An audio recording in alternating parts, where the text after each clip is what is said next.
Greetings and salutations, all you beautiful people, and welcome to another episode of Art of the Beholder, a show dedicated to all things eclectic in the world of art, where we do deep dives into deep cuts and help you understand why damn things matter. I'm your host, Novo Day, and today we're going to be talking about art and film, focusing on Baz Luhrmann's Romeo and Juliet. To hash it out, I am again joined by Lord of House Church, Mr. Philip Church. Welcome back to the show, sir. Thank you for having me. I'm so glad I could find time out of my feud.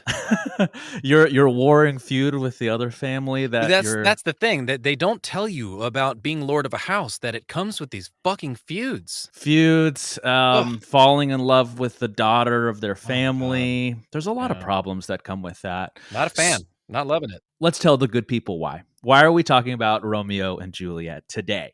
Well, there's never been a modern retelling of a William Shakespeare play quite like Baz Luhrmann's Romeo and Juliet, which not only issued in a new era of reimagining famous stories, but also new concepts in cinema itself. And it did God bless them, it did what a lot of adaptations just cannot do.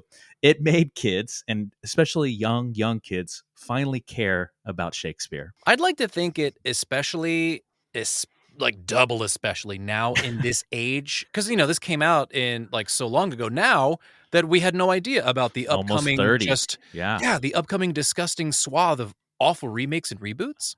Yeah. So I'd like to think this is another like precautionary tale of doing right by the source material. Like, yes, you can adapt things. Like, you are free to make a version of a thing, whether it's been told 1,000 times. Like, no one can tell you what to do with art, but like, just please do it good. And this is like, it's like the movie equivalent of like, what was it? Like, people said like, there's two bands you don't cover, like the Beatles and Guns N' Roses. But this basically just like, if you're going to do William Shakespeare, like, keep the right parts intact and the rest will follow. It was the only, at that time, it was the only third film adaptation ever in film history. So I think part of the history is telling as where they were in cinema then versus where we are now. Now, before we can discuss, of course, we all need a little background.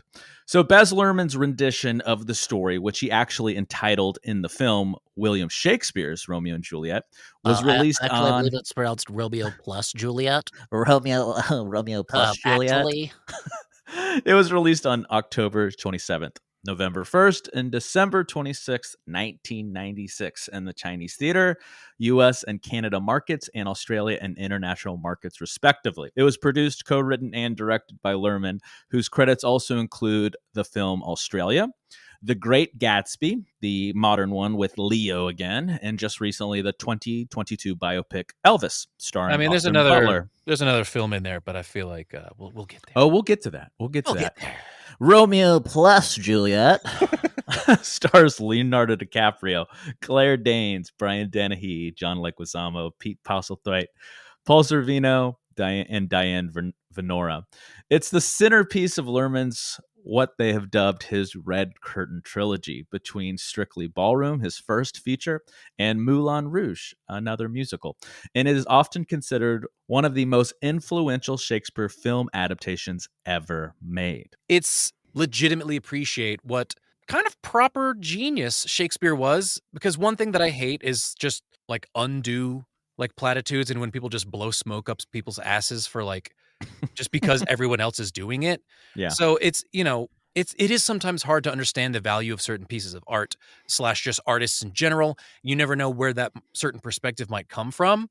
And I think that both the timing of it all, of just having that rock star, like pretty badass cast for the time, and like just, again, doing so well with bringing that material to modern day and putting it on screen in the conversational sort of like situation, because it's a play, it's people talking, right? I mean, it's not even a musical, luckily. So this is just straightforward, like bringing it into the modern era.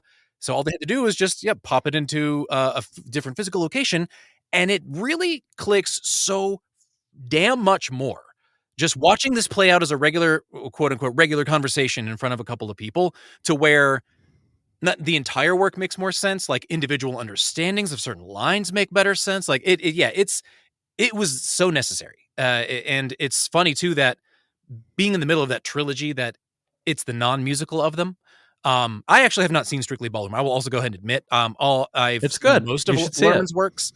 Yeah. I have also not seen Australia because I don't tend to be a musical guy, but given how much I absolutely adore and worship Moulin Rouge, as the musical that like turned me into being like, okay, maybe I could tolerate a musical if it's this damn good. Which again is like never been done again. It's kind of an anomaly though, Yeah, too. yeah, that's the thing. Is So, Moulin Rouge. yeah, but especially this being modern the iterations of it. non-musical, this being the non-musical part of that trilogy, it was all the more, it was double necessary in that respect too, of just re-elevating a legitimately like almost stereotypical like work. You know what I mean? Of just like, oh, Romeo and Juliet, like, oh, that's 400 years old, blah, blah, blah. It's like, no, it holds the Romeo fuck plus up. Juliet. Yeah, right. Like, Sir. Actually. Yeah, that's, for lack of a better way to put it, he made it cool. He made it cool again Yeah. to like this stuff and to reimagine it. And obviously, as Lord Church eloquently put it, there's a lot to discuss. But before we do that, well, we probably need to hear from our sponsor, guys. So we're going to take a little break. We'll be right back, guys. This episode is brought to you by Novella Adulteration. Follow adult entertainer Jessica Amberstar as she embarks on a journey that will change her life forever. She not only finds herself in the industry, but figures out a way to transform herself and eventually become reborn. Find out how in Adulteration, which can be found on Amazon in both paperback and ebook. Available now. Now back to the show. Okay, we are back, and we got to start where we always start, Mr. Church, and that is with plot, characters, and narrative. And this film had a fascinating opening. I would liken it to a trailer for the film. It kind of starts with this exposition and kind of quick cut of a lot of different things to bring you into the world of the film, but not necessarily set the tone. I feel like the gas station scene actually sets the tone of the film, and it also shows us how the plot is reimagined right away. We have guns instead of swords. It's a little bit of we see the grit immediately, and we fall into this world that's a little more sex, drugs, and rock and roll. And I think we get all of that with the gas station scene. it's quintessential Baz Luhrmann. I will say Yes, that with how yes. again, similarly to how Moulin Rouge also took way more of its serious and dramatic turns later in the film. Again, like, Act 1 is always the fun part where he's doing all the setup, meeting everybody. It's like practically slapstick. It's got like sound effects and shit. But that's It's a Baz little Luhrmann. cartoonish. It's Yeah. very much part of his style. And it helps reinforce the fact that, again, we're talking about children. Like, the characters are literal teenagers. I So think they're 13 and 14 in the actual world in the of actual story. real world, or like even gross young. And like, it's only, I think the original play only takes place over maybe 4 days. Yeah. It's Mhm. like they meet, they fall in love, they marry, tragedy. Kind Yep. of that's essentially the 4 days of the story. But yeah, it sets it pretty damn well. I do think it cues up. It lets you know what you're getting into. yeah, and I think you put it very well, saying like this is so Baz Luhrmann, because it not only sets the tone of the film, he actually, when we rewatch this, and I kind of was watching with an analytical eye, he uses every trick in his playbook in that first scene too. Yeah. So like everything that makes his style, his signature look and cinematography, and how he likes to give the narrative to the people, the viewer, the audience, he does all of that in this small opening scene. So yeah, it's setting the tone in the most literal sense of his style as well. Yeah, it does not hold back as far as thrusting you immediately. After the, is there a specific word for that, like opening introduction? That's because most of the rest of Prologue. it is just the prologue. Basically, like, we're in this case, it is like the news broadcast, because then from then on out, That's probably the prologue. almost the This majority. this is actually part of the plot at this point. True, but yeah, what if there's probably some like actual theatrical? Like, I'm not that big of a thespian. I don't know all the stuff about like plays and all this jazz. But Well, anyways, yeah, no, it's well, it non-dialogue, sets- and it sets the entire scene up. Literally, we're in Verona, the warring families. Like we're gonna have tragedy. It is the like. Get Well, it ready does for this. kick the plot off, because it starts like they have already, like you learn this in the context of the story, that they've already been feuding for a long time. But You've this got all is the like the zoom in on the catalyst of that. newspapers, all the like the news clips and stuff. After all that stuff is done, then it goes more into this part. But yeah, it does. It's got like a bit of the slapstick that reminds me of, again, of like certain parts of like certain scenes in Moulin Rouge. And then of course it's got like an actual like shootout, and like there's actual danger, etc. Like there's slow-mo stuff. Like it's he got that utility belt and said, like Baz Luhrmann belt, go. I think, I'm glad you brought up some of the slapstick elements of it, because I think that is all actually purposeful, because since they are still using Shakespearean English, and it's really hard to follow if you're not really having a keen ear to what they're trying to articulate through the Shakespearean English. I believe that the cinematography, the look of the film, the use of the slapstick, and some of how he's directing his actors to act, it's a little cartoonish sometimes, it's a little silly. It's hyperbolic because It was the plot. here's the point. It's hyperbolic because if you're not following the story through the dialogue, if that's too hard to follow, you can't. It's Hitchcockian. You can follow it without any of the words really being spoken. Absolutely. It's going on still. I zoned out. I'm not gonna lie. I fucking zoned out a couple times. I straight up was just like, I didn't like absorb the words, but I still know what's happening. I never felt lost. Exactly. Yeah, exactly. It's so good of complementing the narrative in that, because they also get, it's not like stage theatrics where they take their time and enunciate the shit out of it. No, this is like movie dialogue, man. They're going fast, like blah blah blah blah blah blah blah blah, like but Shakespeare words. Like they don't hold back. It's nuts. So it is easy to lose some of the dialogue because it is modern speed, like frantically acted Shakespearean English. I have to ask you this because it's never explicitly stated in the film, but every time I would read about the film or do my homework, time and time again, they would consider the families to modernize the story in essentially the 90s at the time, that these two families were either warring mafia families or just warring business empires. Which was it? Business.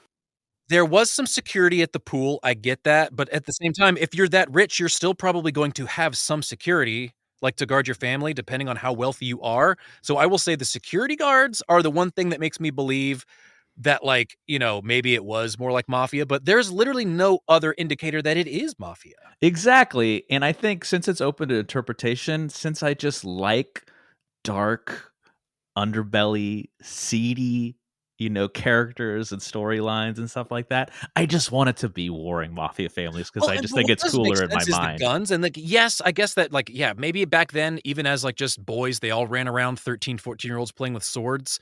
But I also feel like maybe that probably wasn't normal. I don't know much about medieval society, but I do feel like not everyone ran around with a sword. So therefore, maybe they had to be trained or prepared to protect themselves because it was a like mafia-ish thing. And hence that makes sense just to say that in the 90s, the word would be mafia. That was the sense if there was implied sword play back in the original, and that of course the guns or swords are now guns. So that's the thing to the other side of that argument, though, why it might have not just been business, because there's weaponry involved and there's like death. Like, is it really that serious if you're like, I'm going to fucking kill you, bro? Like, whoa. Like if death wasn't on the table before, I feel like that is a huge step to take. So which again, like, okay, then that takes me back in the other direction. It's a massive epic death. Again, death is part of the tragedy that propels the plot forward. So it's very hard. I like playing that sort of wishy-washy, could be both, but I feel a little more like it's businessy with how it's portrayed, but it is more fun to think it's mafia. It's a lot more fun to think they're feuding. It's like, oh, you did in the Don. Like they're putting hits on each other and shit like that. Now, there's a lot of amazing set pieces and scenes that we can explore in this film, and we unfortunately don't have all the time in the goddamn world, so we have to narrow. There was one that stood out to me that I want to hash out with you because I feel like it was kind of the centerpiece of the film, and it did a lot to not only. There's always that scene in a film where you finally are in it, like, okay, I completely buy into this world. And I believe that scene is the pool scene when he's already found Juliet. He is expressing his love for her, right? The wherefore, right? And he proposes to her. And what I found out in just also in terms of, since we have to research what happens behind the scenes, I mean, this scene plays out for maybe 5 to 10 minutes. It's like nothing in the film, but it took 12 days to shoot. And this is when I feel like Leonardo DiCaprio was really giving his 110% from the very beginning when we meet him right away with Radiohead's talk show host. But I was for a while I was like, is Claire Danes really right for Juliet for this part? But I then didn't feel chemistry between them, to be honest. well, they famously, I wouldn't say hated each other. I think he disliked her or something behind the scenes. I think that there wasn't actual, but unsure of just sheer technical acting ability and skill. This is where I fell in love with Claire Danes as Juliet. I was like, okay, she is her. She's really trying to dig deep and be this character and show us on film. And I feel like it really landed with how this scene came together personally. Disagree. Okay. Hers Juliet never clicked, and honestly, ever through the whole film, even never. when she was again never. I not only did I not feel the chemistry between them as characters, but even like in her like soliloquies, even in her like where she's just speaking to the day or where she's just talking. We're gonna debate. I love it. Oh man, it just did not. It just literally felt like even she was just like, okay, I memorized my lines and now I'm reciting them. It didn't feel like acting sometimes, and they're kids. I will say also that Leo, I think, got that role because A, he was the hotness, the girls loved him. He was but the because of heartthrob. he could cry his ass off. The rest of his acting, I'm not saying he was blowing me away either, but as far as him being able to like fall to his knees and scream and cry in the rain, he was more dramatic and more expressive than Claire was. So I never felt much from I think Claire it's so easy. And let's start with Leo since we were just talking about him. I think it's actually kind of easy to do the extreme ends of the acting spectrum. So like if you're really, really mad and you're screaming and angry and yelling at another character, or really, really sad and bawling.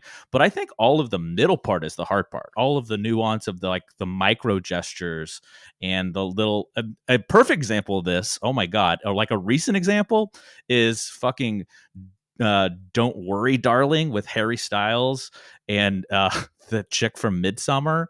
Like she Florence is Pugh?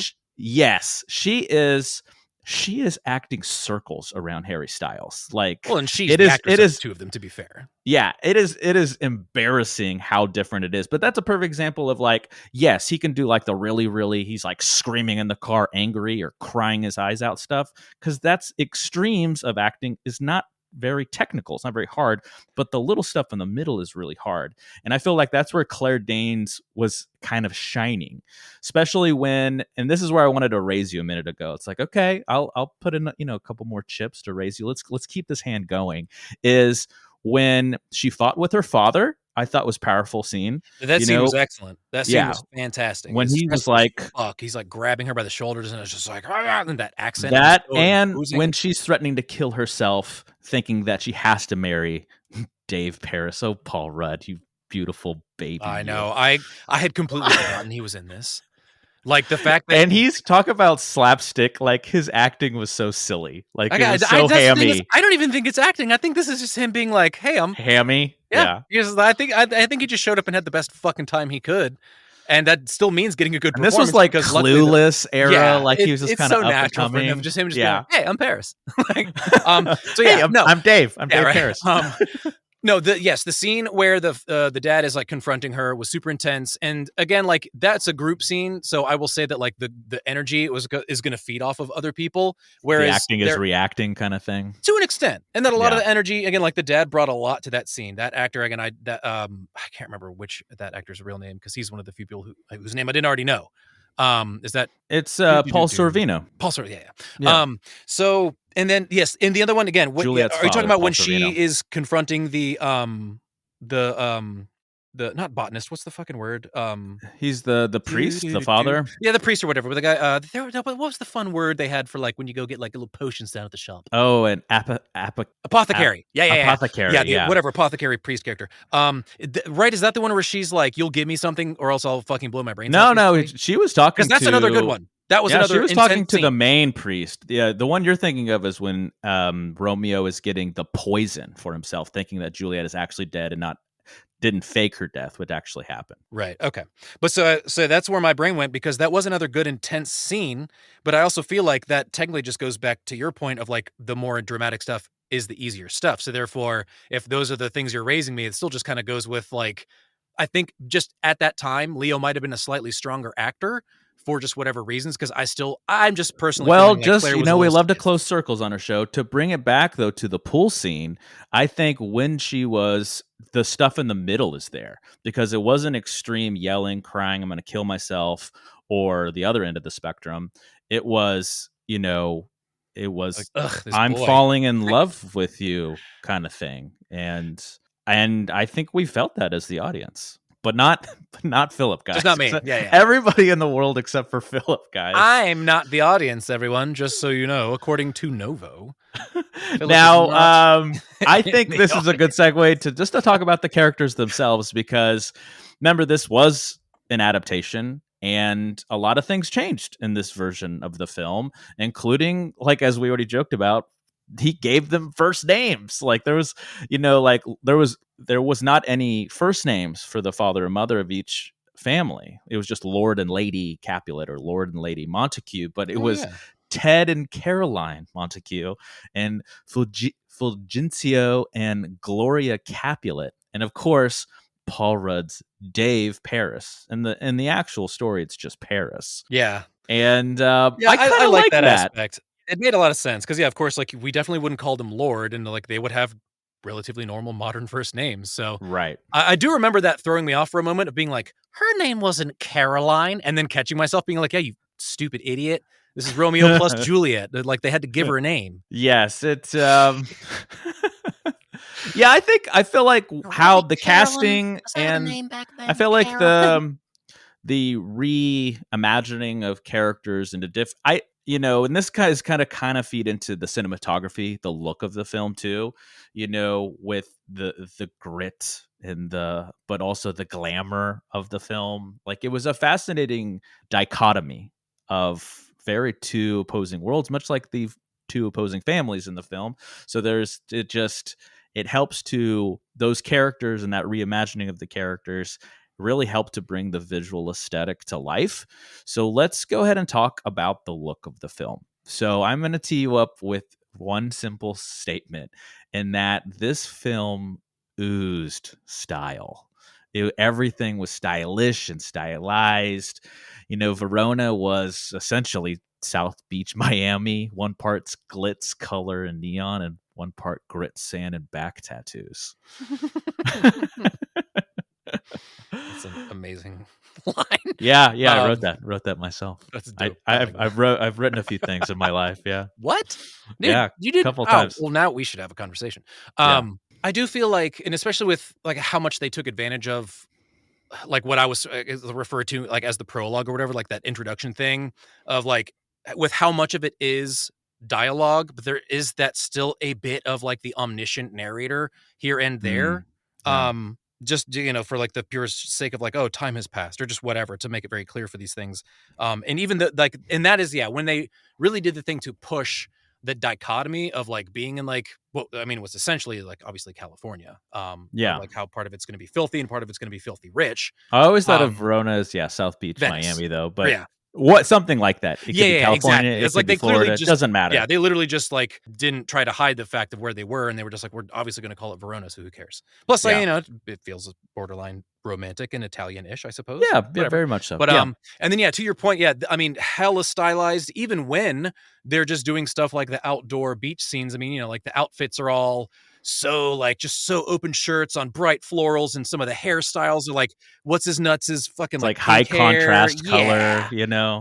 And then even still, really of course, saturated. they have like the costume party. I love that. That's probably another scene, and that's it. Of course, also a decadent bit. party. So not only are you at one of the rich people's homes, but it is and literally it's sex, drugs, and rock and roll again. He takes ecstasy to that scene made me so uncomfortable back in the day. Really? Back in the day. I don't okay, why? Ooh, let's learn about Philip again, guys. I hadn't done ecstasy when I saw this movie, so I mean, this guy started doing drugs, and then like, you know, all the editing and directorial tricks of just being like, it was so foreign, you know, like it was still like this. You know, I don't know that I'd seen many other movies. Yeah, more movies. Like I hadn't seen that many movies at that point in my life either that really did a good job of, like I said, I had Fear and Loathing hadn't really come out yet, had it? Or wait, what year is this again? I feel 96? Like that's same an year, but anomaly basically too. about as That's hard to terrifying. watch. So exactly. So things like that, where the people really were like, "Oh, the character's taking drugs, and you're going to experience it." That was new to me. So I still remember. I remembered the nervousness when I was like, "Oh, that's right. They fucking take like ecstasy."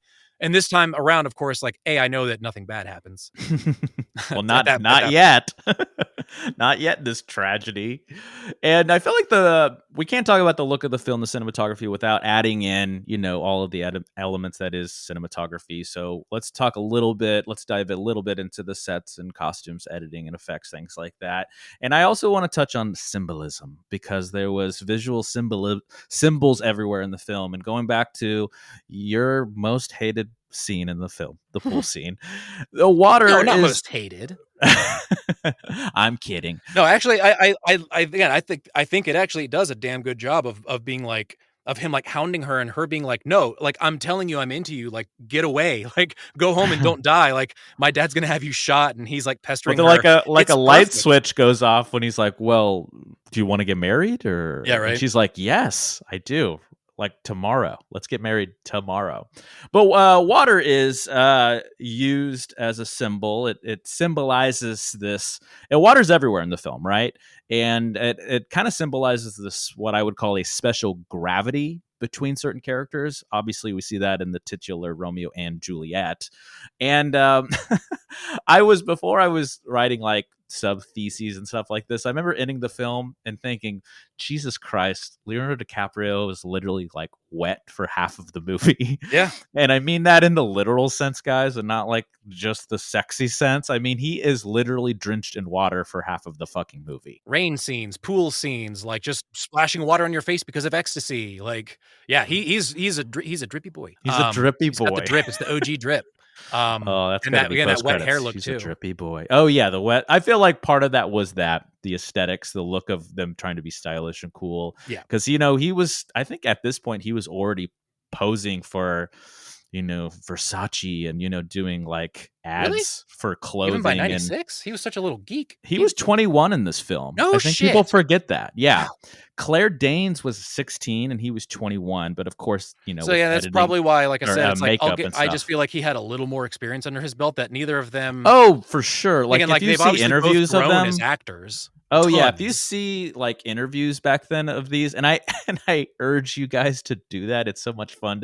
It's a little time capsule, but you could see it in how he would talk to the interviewer. He was a thespian. He took it so seriously at such a young age, and she was just this up and comer. She wanted to be an actress. She's still acting to this day. I think a lot of people forget that, like Homeland and shit. And she's great. But you could tell that she was a little green. She was a rookie kid coming out of the academy, ready to act her ass off. And I think she did still pretty well. The other here, let me tee you up with this question. If I'm not sure how much homework you did, but the other, I can't even see this. Oh, I could see this if she was older, but Natalie Portman was originally supposed to be Juliet in the film. I did not know that. That's cool. She was 14 at the time, and he was 21. It wasn't a good look. Well, and they knew that in the she screen already tests. is an extremely petite and just like young looking person. So her at 14, But she still was in The probably looked Professional. Remember Leon the Professional? Absolutely. It's not her I'm worried about, but literally, like, if you've Well, the got somebody subject that matter looks is- like Leo, who ooh. could technically Yeah. at least be like look legal, like an 18-year-old, like you could not show me 14-year-old Natalie Portman and be like, this person like should totally get married and like make babies. I'd be like, absolutely not. There's nothing fun, I don't want to romantic see about Romeo that. I was and like, this is Juliet a about child. this. This is a child. You Yeah, are it's literally gross. selling to me on how much of a child Juliet was. So please no.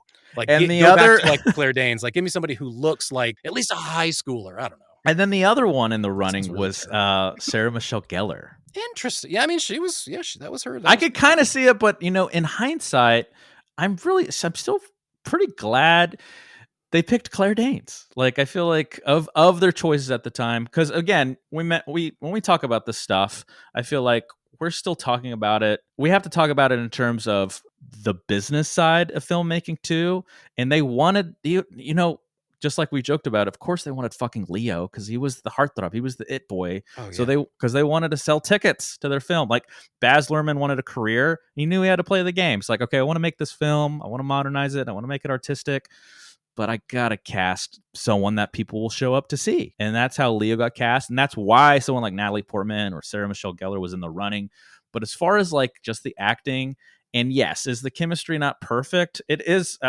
We should say this overall. It is not without its flaws. This film, it is not flawless. It has its flaws, but again, it's a time capsule for an artistic reimagining and adaptation of this film.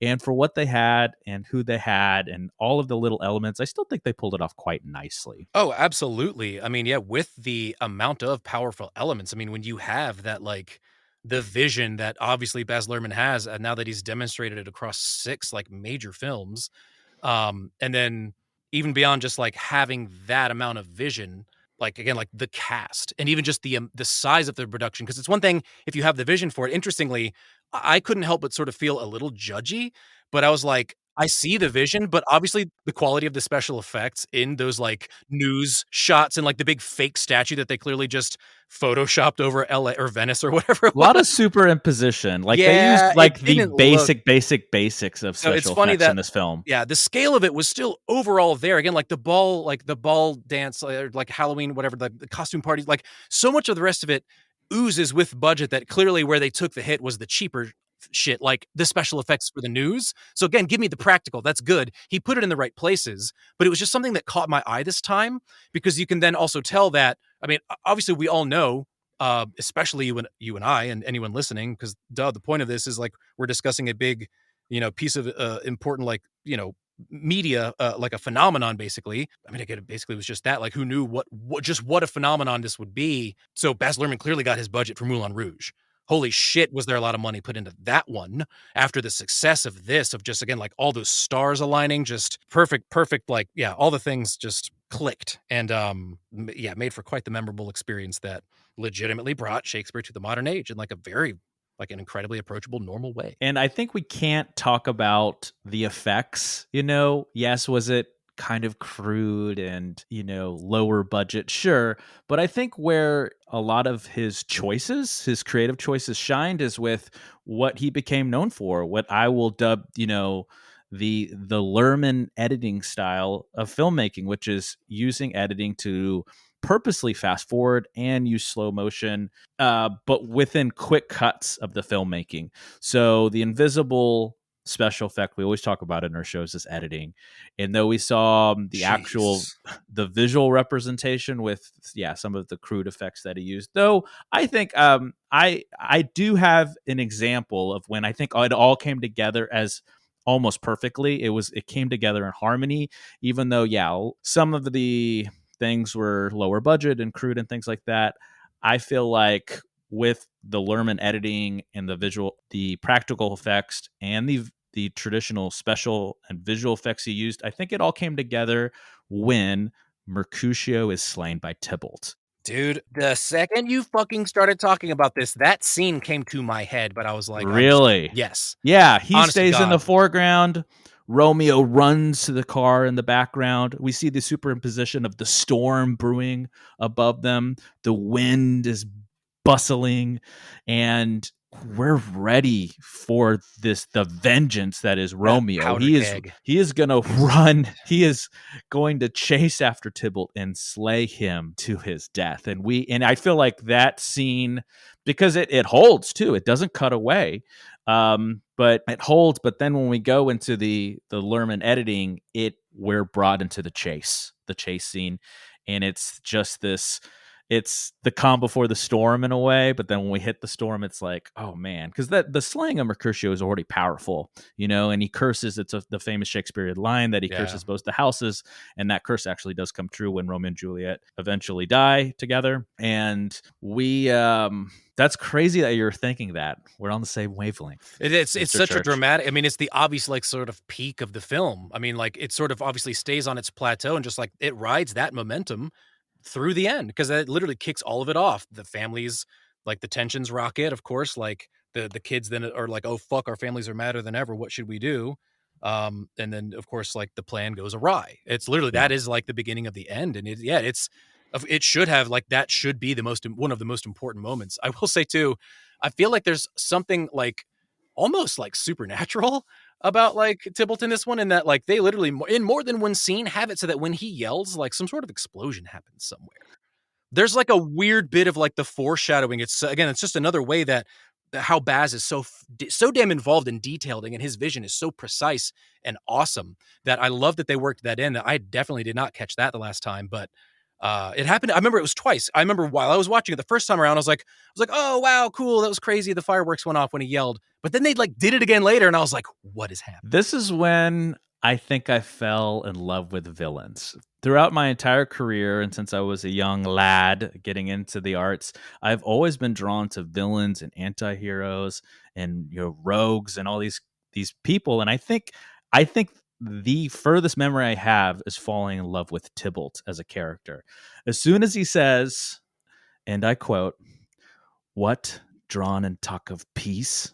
I hate the word, as I hate hell, all Montagues and thee." I was like, whoa, who is this fucking guy? And as much as he is written to be hated, to be the villain, I was so attracted to his character. And I think John Leguizamo really killed it as He did damn Tybalt. good. Even with his like stupid hair, like the weird gel curl thing in the front, the like. Well, he's made to look, he's the Prince of Cats, I which is know. both a Mercutio insult and descriptor. And he is the makeup and hair they used for him was cat-like. That's why. Kind of. That was the only thing about like the his that. But yeah, he did just fantastically again. And he clearly got to come back. Like Baz clearly had some people that he enjoyed working with, because Leo came back for Gatsby. The Great Gatsby. Yeah. Like Leguizamo came back for immediately after this in Moulin Rouge. Moulin Rouge. With like also again like a pretty decently like basically starring role. Yeah. Yeah. So yeah. Again, there's like really not. There's like that one sort of unknown person, to be honest. There's that one dude who's like all in the beginning of it. I can't, like, he is so forgettable. He just looks like a fucking football player. He just looks like a quarterback. I feel so bad. Again, like I'm going to be judgy. I'm pretty sure you're talking about Dash. Yeah. Myhawk, who plays Benvolio Montague. Montague. Yes. Romeo's cousin. He has got that like Arnold Schwarzenegger buzz cut. Is that who you're thinking of? Yep. That was the only person I was like, wow, with everybody else that you got in this movie, like whose friend is this guy? Whose cousin? Like who pulled that string? That is so funny. I have to double check myself. Nope, I did say the right person. That's Dash. He did fine. I'm sure he did his best. I'm just saying that was fine. that's the only other thing that like just felt kind of odd, that character kind of was felt out weak. Of place. Yeah, because again, you really had these other people again, like Pete Postlethwaite is awesome. You've got Leo starring. But again, I you feel still like have Harold Perrineau stole the show, who played Mercutio. I was just about to get to him because I feel like he really would steal the he scenes. Crushed it. All of his scenes were like about him. Yeah, he like led when he was there. I kind of felt like they really played that very well with how, I don't know, just like what a fucking lovesick little geek that Romeo is. And that literally everyone else is just like, dude, you've got to cheer up, like get over yourself. Like Rosalind's what about like Rosalind? Yeah. Rosalind, who's that? Yeah. But yeah, he crushed again. That was like I'm glad we're talking. I'm glad we're talking characters again, because obviously that is the connective tissue to the entire plot and kind of the life force of the film in a lot of ways. And everything is connected to it in different ways. And before we tie a bow on this B, we have to talk about one of our favorite things at AOTB, and that's music. I want to start with I know what you're all thinking. Radiohead is all over this fucking film. We'll get there. But I liked how they used the music in the dialogue. They used One Inch Punch's "Pretty Piece of Flesh." And they would say that line, "I'm a pretty piece of flesh," or they would sing it to Romeo.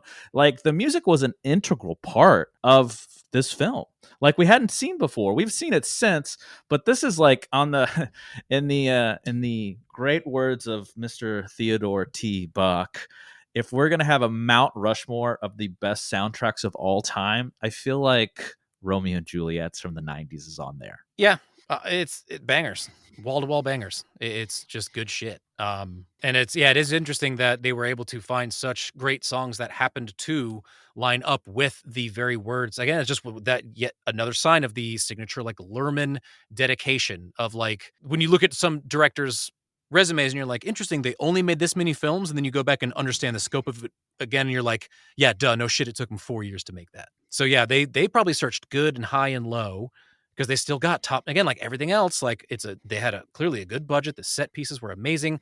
Obviously a great cast. They didn't hold back for the music either. They went for it. And like I said, they were just like, special effects, fuck that budget. That's last. Fuck that budget.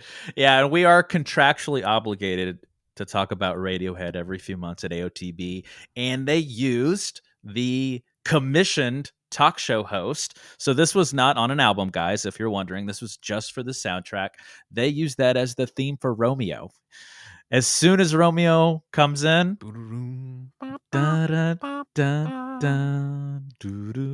yes, the most prolific song about sandwiches Radiohead has ever written, with the very rare curse word that they never ever use in any other song. So that's played twice in the film, and no other song is like that. And they actually closed the film with Radiohead's exit music for a film. It's literally titled that. Yeah. Off of their album OK Computer. With come on and break the door down. Also, I always misunderstood the lyrics as a kid, and because everybody was like smoking cigarettes and being so cool in this film. There's a part where he says, what is it with something, with a gun, you thought it was and a pack of cigarettes. Yeah, and he's talking about sandwiches. Hence Yeah. Nova's thing about the sandwiches a moment ago. But yeah, it's funny hearing him, like, it almost sounds like the joke scenes from fucking Hangover, where the band is like, I fucking need you, like the way he emphasizes, he's God, like, I actually love that. Fucking come on and like, wow, Tom getting edgy. Killing it. Woohoo. Let's give the good people the rundown. We like to do things from top to bottom here, so I'm just gonna go over the tracks from top to bottom real quick. I've actually been on a Garbage the Band kick. I've been listening to a lot of their old catalog material. I just like Garbage the Substance. Number One Crush, the Nelly Hooper mix specifically, is an absolute gold standard of 90s alternative rock music within that genre. So that's the first track on the album, Number One Crush by Garbage. Then it goes to Local God by Everclear, Angel by Gavin Friday, Pretty Piece of Flesh by 1 Inch Punch, as already talked about, Kissing You by Desiree, Whatever I Had a Dream by Butthole Surfers. Oh God, what a fucking name. Loveful by the Cardigans. We forgot about Loveful, which is I did a cover of that in a band one time. It was still so to this fun. day, that is a guilty pleasure song of mine. Love me. Say that you love me. It's a great one. It's a great so little good. pop. You can't not bop to that. It's Oh yeah, you want to dance a little Timeless. bit. You want to sing along Fun. every time. It's like the perfect tempo. It's just so chill. And Young Hearts Run Free by Kim Mazel. Everybody's Free to Feel Good by Quentin Tarver. Rest in peace. To You I Bestow by Mundy. Already talked about. Talk show host by Radiohead. Little Star by Stina Nordenstem. And You and Me Song by the Wannadies. Wannadies? Yeah, Wannadies. Nuts. So let's tie a bow on this, B. Why study Baz Luhrmann's Romeo and Juliet, Mr. Church? It has so many of the signatures, right? Or the hallmarks that we've sort of mentioned, but due to just how stylized and very specifically intentionally used his techniques are, it will never come anywhere close to being like verbally, explained. No one's going to come out of this podcast and in the event that you haven't seen a Baz Luhrmann film be like, I get it. Like, it's not possible. It's stupid. Romeo plus Juliet. Romeo plus Juliet is technically his second film. But yeah, it's him, like, kind of how we've said in other shows, like when, you go back and you find out that like they're always who they are, like all the way back at their first works. And it's just, I love a lot of the other works of his anyways. So because it's got all of his signature works, this one particularly is great, but it also happens to obviously contain an incredibly important piece of classical literature. So it's kind of a twofer. And interestingly too, that again, none of the rest of his films were like basically not necessarily like written by him. Like all the rest of them were actually original scripts, right? Not just literally like the exact dialogue from like another book previously. or anything that was close to like a poem. So it's unique among the works of somebody who is already so incredibly unique. You will see a Baz Luhrmann film, the first one basically, and the second you fire up a second one, you'll start seeing it all. All the little tricks come out and all the things you're like, oh, there's that type of like his signature spin. style. Yeah, there's that cool vignette. Like, here's a neat montage. Like, he's just, those words, of course, you can look them up and understand what they mean, but his use of editing and the depth to which he plans the entirety of his films, again, including the music and all these things, is relatively unparalleled. Hence, he is in one of the higher echelons of like Hollywood directors, and found himself with a deserving spot on our list of people that we thought we should bring to you. Couldn't have said it better myself. Guys, there you have it. Baz Luhrmann's Romeo and Juliet. Romeo plus Juliet. Technically, the quote is badass and should have the fullest credits should be given to William Shakespeare, but I will give the movie credit for making me aware of the very awesome, the brief little line of these violent delights have violent ends. I love that. I love that part. Again, Friar Lawrence is just such a good character. That makes me always think of Westworld, though. To this day, I can't. Did you ever get into Westworld? I tried. It was like first 2 seasons were like fun and all, and then I just fell off it. Like, so there you have it, guys. Romeo plus Juliet.